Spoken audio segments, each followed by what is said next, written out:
$20 bought a good mule or a decent rifle. It wasn't supposed to buy a human being. $20 bought a good mule or a decent rifle. It wasn't supposed to buy a human being. Caleb tossed the crumpled bills into the mud, pulling a shivering stranger by the wrist into the freezing rain. He wanted a clear conscience. What he got was a shattered heart, pine sap and stale rye whiskey. That was the stench of Oakhaven on a Friday night, settling thick in the back of Caleb's throat. He stood in the corner of Miller's trading post, a shadow wrapped in a buffalo coat, waiting for his sack of salt and coffee beans. The floorboards were slick with spit and boot-tracked sleet. Outside, the November wind was a living, screaming thing, tearing at the timber joints. Inside, it was just loud, too loud. Caleb hated the noise. He hated the press of bodies, the smell of wet wool, the jagged laughter of desperate men pretending they weren't one bad winter away from starvation. He kept his head down, fingers tracing the deep grooves of his tin mug. Then, the shouting started near the hearth. "She's a mouth to feed I don't need. $20. Who's got 20?" It was Amos, a grizzled prospector who smelled of sulfur and bad choices. His beard yellowed with tobacco juice. His heavy, calloused hand was wrapped around a twisted braid of dark hair. Attached to the hair was a girl. Caleb didn't look up at first. The frontier was full of ugly things. A man learned early to blind himself to the rot if he wanted to keep his sanity. He took a sip of his black coffee. It tasted like burnt tin. Look at her, young, strong enough. She can cook. She can scrub. Amos yanked the braid. The girl stumbled, her knees hitting the rough-hewn planks with a hollow thud. She didn't cry out. That was what finally caught Caleb's eye, the silence of her. She looked to be maybe 20, though the grime and exhaustion made it hard to tell. She wore a canvas sack modified into a dress, cinched at the waist with a piece of frayed rope. Her feet were wrapped in burlap sacks, tied off with twine. No boots. In this weather, a missing boot was a death sentence. But it was her face that made Caleb's gut clench.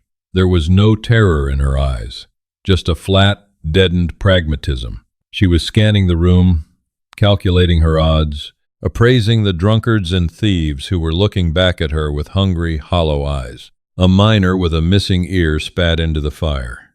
$10 and a bottle of rye. 20, cash money, Amos roared, yanking her up by the arm. The fabric of her sleeve tore. A bloom of dark, angry purple bruising ringed her bicep. Caleb closed his eyes. "Not your business," a voice hissed in his head. "You live on the ridge for a reason. You don't do people. You don't do rescues." He set his tin mug down on the counter. The metal clinked against the wood. The sound was soft, but it felt deafening in his own ears. He didn't stride over like a hero. He dragged his boots. His shoulders slouched beneath the heavy fur coat, annoyed at his own weakness. He hated Amos. He hated the miner. Mostly, he hated himself for not being able to finish his damn coffee. Caleb reached into the deep pocket of his canvas trousers. His fingers brushed against 2 soft, worn paper notes. He'd trapped foxes for a month to earn that cash. It was meant for a new axe head and winter powder. He stopped in front of Amos. The smell of the man was a physical assault, unwashed skin and rotting teeth. Caleb didn't say a word. He just pulled his hand from his pocket and let the 2 $10 bills flutter from his scarred fingers. They landed in the muck and sawdust between Amos's boots. The room went dead quiet. The only sound was the hiss of wet wood on the fire. Amos looked down at the money, then up at Caleb's face. Caleb's eyes were shadowed by the brim of his slouch hat, but the set of his jaw, framed by a ragged, silver-streaked beard, held no room for negotiation. Amos released her. He scrambled for the bills, his fat fingers pawing at the sawdust. Caleb didn't look at the crowd. He didn't look at the girl. He just reached out, his thick, leather-gloved fingers wrapping loosely around her unbruised wrist. "Walk," he grunted. His voice was gravel, unused to the shape of words. He pulled her toward the door. The moment they stepped off the porch, the freezing rain hit them like birdshot. The cold was instantaneous, biting through Caleb's heavy coat. He felt her flinch, her whole body shuddering violently as the sleet struck her bare, dirt-streaked neck. His horse, a massive, foul-tempered roan named Copper, was tied to the hitching post. Caleb unlooped the reins. He turned to the girl. She was standing in ankle-deep mud, her burlap-wrapped feet already soaking through. She was shaking so hard her teeth clicked, a rapid, frantic sound. Caleb sighed, a plume of white breath pluming in the freezing air. He grabbed her by the waist and hoisted her up. She weighed nothing. It was like lifting a bundle of dry kindling. He threw her over the saddle, swinging up behind her. He pulled the front of his heavy buffalo coat open and wrapped the excess fur around her shivering frame, trapping her against his chest. She instantly stiffened. A board of rigid muscle pressed against his sternum. She didn't lean into his warmth. She endured it. He spurred the horse. They rode up the mountain in absolute silence. The trail a treacherous ribbon of black mud and slick stone. The scent of her drifted up to him, lye soap, old sweat, and a metallic tang he recognized instantly. Dried blood. Caleb stared out at the jagged pines, tearing at the gray sky. What the hell had he just done? He didn't have enough food for two. He didn't have the patience for a companion. He was a man who preferred the company of timber wolves. Now he had a half-frozen, battered woman sitting in front of him, bought for the price of winter ammunition. The cabin sat in a notch on the ridge, built into the side of the mountain like it had grown there from the rock. By the time they arrived, the sun had died, leaving behind a bruised, ink-stained twilight. Caleb slid off the horse and reached up, pulling the girl down. Her legs gave out the moment her feet hit the frozen earth. Caleb caught her by the shoulders, his grip tight enough to hold her up, loose enough not to bruise. He kicked the heavy oak door open and pushed her inside. The air in the cabin was stale and freezing, smelling of cold ash and cured venison. Caleb didn't speak. He walked straight to the hearth, striking a match against a stone. The sulfur flared, casting sharp, dancing shadows across the rough-hewn logs. He piled dry moss and kindling, nursing a flame until the split oak caught and began to crackle. He turned. She hadn't moved from the doorway. She stood, dripping onto the floorboards. In the firelight, he could finally see her face. Sharp cheekbones, chapped lips cracked and bleeding at the corners. Her eyes were a pale, washed-out gray, like the sky right before a blizzard. They were tracking his every movement, watching his hands, watching his boots. Caleb moved to the iron stove, grabbed a heavy wool blanket off a peg and tossed it at her. "Wrap up," he muttered, his voice scraping against the silence of the room. She caught the blanket, her knuckles white and split with frost. But she didn't wrap it around herself. She just clutched it to her chest, her shoulders hunched. Caleb ignored her. He took off his hat, hanging it on a nail. He moved mechanically. Fill the iron kettle from the water bucket. Swing the crane over the fire. Open the tin of jerky. Throw 2 tough strips onto the wooden table. He didn't offer to tend to her feet. He didn't offer a soothing word. He didn't know how. He pointed a scarred finger at the jerky. "Eat." She slowly walked over to the table. She didn't sit in the chair. She stood, staring down at the dried meat. Her hand hovered over it, trembling. She looked from the meat to Caleb. Her gray eyes narrowed, analytical. "Go on," he said, pulling a bottle of amber liquid from a shelf. He popped the cork with his thumb and took a long, burning swallow. The whiskey tore down his throat, a familiar, numbing fire. The girl picked up a piece of jerky. She tore into it with a sudden animal ferocity, barely chewing before swallowing. It was hard to watch. It made Caleb's chest ache in a dull, forgotten way. He took another drink, turning his back to her to tend the fire. He poked the logs with an iron rod. The sap hissed. "What's your name?" he asked, not looking at her. "Clara," she rasped. Her voice was wrecked, sandpaper dry. Caleb, silence stretched between them, heavy and suffocating. The wind rattled the tin plates on the shelf. Caleb stared into the orange flames, wondering if he should give her his bed. It was just a mattress stuffed with pine needles and horsehair, but it was off the floor. He heard the rustle of the wool blanket dropping to the floor. Caleb turned.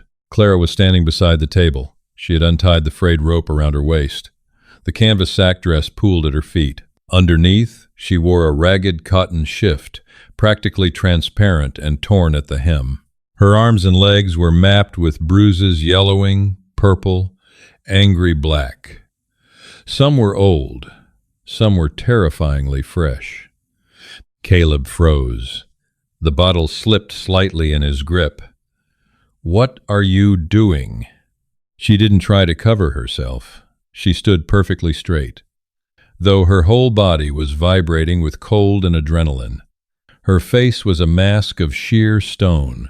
She looked him dead in the eye, her jaw set tight. "Do you hit with a closed fist or an open hand?" she asked. Her voice didn't waver.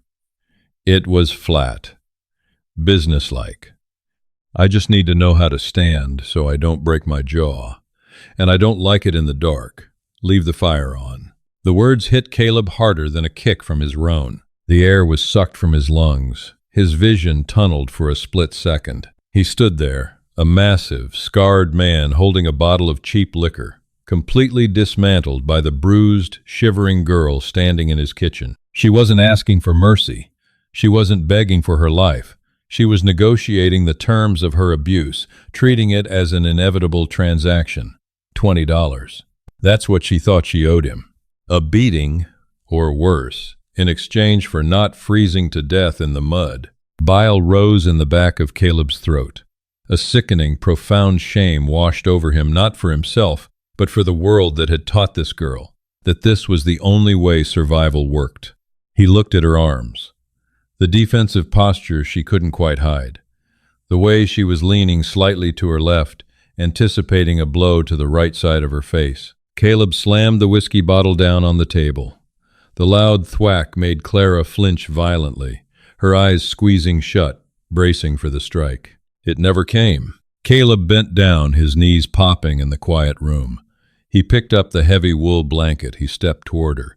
She held her breath, a tiny, terrified hitch in her chest. He didn't touch her skin. He threw the blanket over her shoulders, pulling it tight at her throat.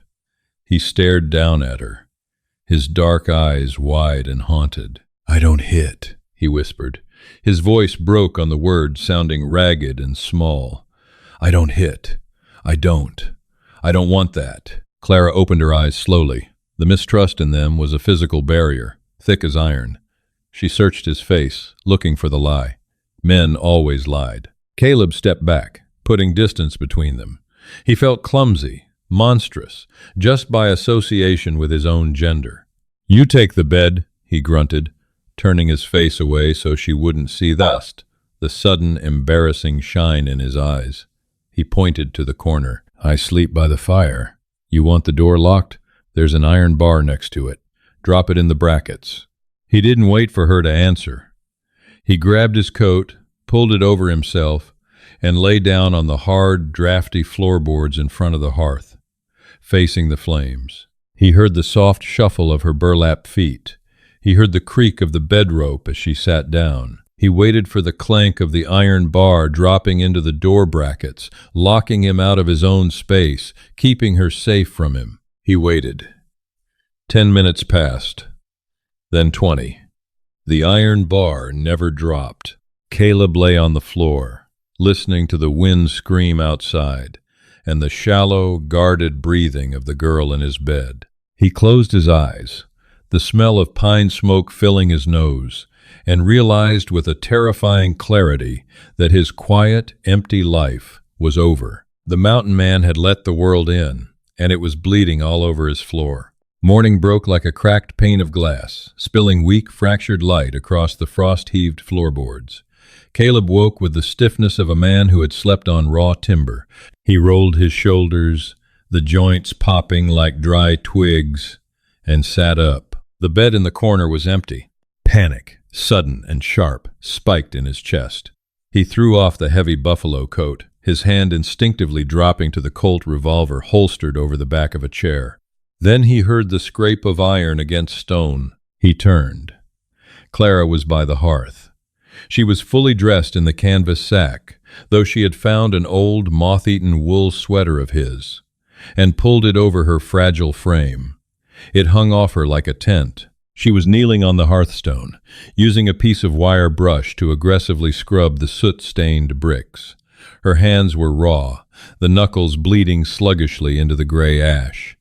"Stop," Caleb croaked, his voice thick with sleep. She flinched, her shoulders jumping up toward her ears, but she didn't stop scrubbing. The wire brush kept moving in frantic, rhythmic circles. "I said stop." Caleb stepped closer, his heavy boots loud in the quiet cabin. Clara dropped the brush.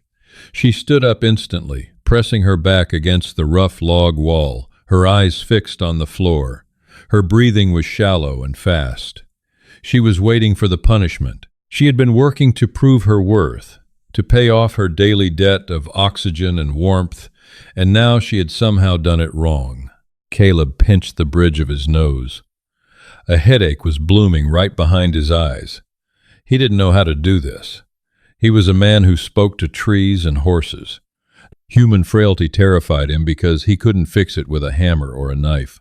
He walked past her, giving her a wide berth, and grabbed a tin basin. He filled it from the water bucket, set it on the stove, and tossed in a handful of snow from the windowsill to bring it to a tepid temperature. He found a relatively clean cotton rag, tore it in half, and set a sliver of lye soap beside it. He pulled a wooden stool to the center of the room and pointed at it. "Sit."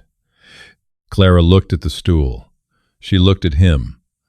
Cautiously, she moved away from the wall and sat, her posture rigid, her hands folded tightly in her lap. Caleb knelt in front of her. He didn't ask for permission. He figured asking would just confuse her. He reached out and gently gripped her right ankle. She gasped, a sharp intake of air, and tried to pull her leg back, but his grip was firm. He began to untie the twine holding the burlap sacks to her feet. The fabric was stiff with mud, frozen slush, and dried blood. As he peeled the final layer away, the smell of copper and rotting skin hit the air. Her feet were a disaster. The soles were a patchwork of blisters and cuts, the toes swollen and purple from frostbite. It was a miracle she was walking at all. Caleb felt a hot, murderous rage bubble in his gut toward Amos. He swallowed it down. Rage wasn't useful right now. He dipped the rag into the warm water, lathered it with the harsh soap, and began to clean her feet. He worked with agonizing slowness, his large, calloused thumbs moving over her bruised skin with a lightness he didn't know he possessed. The water in the basin turned a murky, rust-colored brown. Clara sat frozen above him. She was staring at the top of his head, watching the silver streaks in his dark hair catch the morning light. Her chest heaved. This made no sense. Men didn't kneel. Men didn't wash. Men took, and they broke, and they demanded. When the worst of the grime was gone, Caleb reached into a wooden crate beside the stove and pulled out a tin of bear grease mixed with comfrey root. He scooped out a generous dollop and massaged it into her cracked heels and swollen toes. The ointment smelled strongly of earth and mint. "It'll burn for a minute," he muttered, his eyes focused entirely on his task. "Then it'll numb." He felt a wet drop hit the back of his hand. Caleb paused. He looked up. Clara's face was still a mask of stone, but tears were spilling silently over her lower lids, cutting clean tracks through the dust on her cheeks. She wasn't sobbing. Her face hadn't even contorted. She was just leaking, as if a dam had cracked deep inside her chest. "Don't do that," he said, his voice softer than he intended. "I don't know what you want," she whispered. The rawness in her voice was devastating. "You spent $20. You want me to cook? I'll cook. You want me in your bed? I'll go. But don't trick me. Don't be kind so it hurts more when you finally hit me." Caleb sat back on his heels. He wiped his greasy hands on his canvas trousers. He looked at her, really looked at her, seeing the years of accumulated brutality etched into a girl who hadn't even lived a quarter of a century. "I didn't buy a slave, Clara," he said, his voice gravelly and low. "I bought you away from a monster. That's it. You don't owe me a damn thing. When the spring thaw comes, you can take my horse and ride down to the valley. You can go wherever you want. But until the snow melts, you're stuck here. And in this cabin, we don't scrub floors before the coffee is made, and we wear boots." He stood up, walked to a chest in the corner, and pulled out a pair of worn, fleece-lined leather boots. He tossed them at her feet. They were 3 sizes too big, but they were warm. "Put 'em on," he grunted, turning his back to her to fiddle with the coffee grinder. "Then you can chop the potatoes." Behind him, he heard the soft rustle of leather. He heard her slide her feet into the boots. And for the first time since she had walked into Miller's trading post, he heard her let out a long, shuddering exhale that sounded suspiciously like relief. By January, the mountain was a tomb of white. The snowdrift swallowed the lower window panes, sealing them inside a claustrophobic world of boiling beans, damp wool, and wood smoke. The silence between them had shifted. It wasn't the suffocating quiet of prey and predator anymore. It was the rhythm of a shared existence. Clara hummed a low, gravelly vibration in her throat while patching his shirts. She had filled out, the hollows of her cheeks softening, the bruises fading to yellow memory. Caleb found himself splitting extra firewood just to linger by the window, watching the firelight catch her dark braid. It was a terrifying, fragile piece. It shattered on a Tuesday afternoon. Out in the lean-to, Copper let out a frantic, high-pitched squeal, his heavy hooves slamming against the timber rails. Caleb dropped his skinning knife. He wiped his greasy hands on his canvas trousers and stepped out into the biting wind. 2 riders crested the ridge, chest deep in the powder. Amos, wrapped in a foul-smelling sheepskin coat, and the one-eared miner, Silas, resting a Winchester across his saddle horn. They had tracked the $20. Amos was stupid, but starvation made men persistent. "Well now," Amos spat, a stream of black tobacco juice staining the pristine snow. "Cozy nest you got, mountain man? We figured a fella throwing cash in the mud might have some charity to spare. Or we just take the girl back." Behind Caleb, the heavy oak door groaned open. Caleb's stomach dropped. "Stay inside." But Clara stood on the threshold, swimming in his oversized buffalo coat. She didn't tremble. Amos grinned, his rotting teeth flashing. Looking fattened up, too. Silas racked the Winchester's lever. The metallic clack-clack echoed sharply off the frozen pines. "Step aside," Silas said. Caleb's heavy revolver was inside on the chair. He only had the short hunting blade on his belt. "Turn around," Caleb warned, his voice a low, lethal hum. Silas sneered and raised the rifle. Caleb lunged.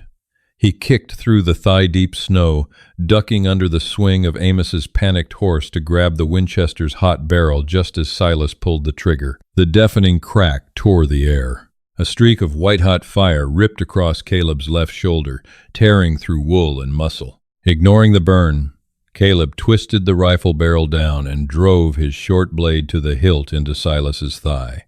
The miner shrieked, dropping the gun and slumping over his saddle. But Amos was already moving. He drew his heavy Colt, aiming square at the center of Caleb's back as the mountain man wrestled with the rifle. Caleb braced for the dark. A second gunshot shattered the afternoon. It wasn't Amos's gun. Amos blinked, staring down at a sudden, ruined hole in his sheepskin coat. He tipped backward, hitting the snow with a wet, heavy thud. Caleb spun around. Clara stood on the porch, her feet planted wide. Both hands gripped Caleb's heavy revolver. Smoke curled lazily from the barrel. Her face was chalk white, but her hands were rock steady. Silas took one look at Amos bleeding out in the snow, spurred his screaming horse, and fled back down the mountain. The ringing silence returned. Caleb pressed a hand to his shoulder. Hot blood soaked through his sweater, slick and fast. Clara lowered the gun. She looked at the body, then at Caleb. She could have shot him too.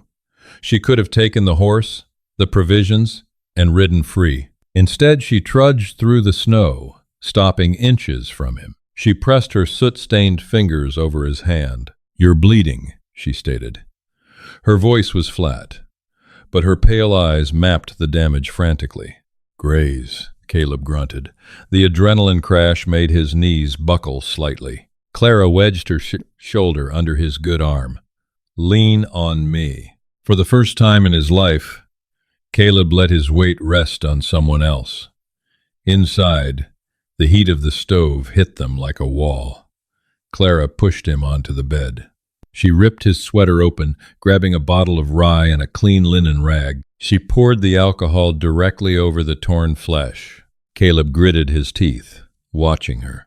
Her hands were precise, unbothered by the gore. "You didn't run," he managed to say, the words tasting like copper. She tied off the bandage tightly, then sat back on the edge of the mattress. She looked at the blood on her hands, then up at his face. The defensive, hollowed-out girl from the trading post was gone. In her place was something forged in iron and winter wind. "Spring thaw is still a long way off, Caleb," she murmured, a faint, genuine smile touching the corners of her cracked lips. "Besides, who's going to make the coffee?" Caleb reached out with his good hand. His rough, calloused fingers brushed her cheek. She didn't flinch. She closed her eyes and leaned into the touch. If this story of raw survival, redemption, and unexpected love on the brutal frontier struck a chord with you, don't let the journey end here. Hit that like button to support the channel.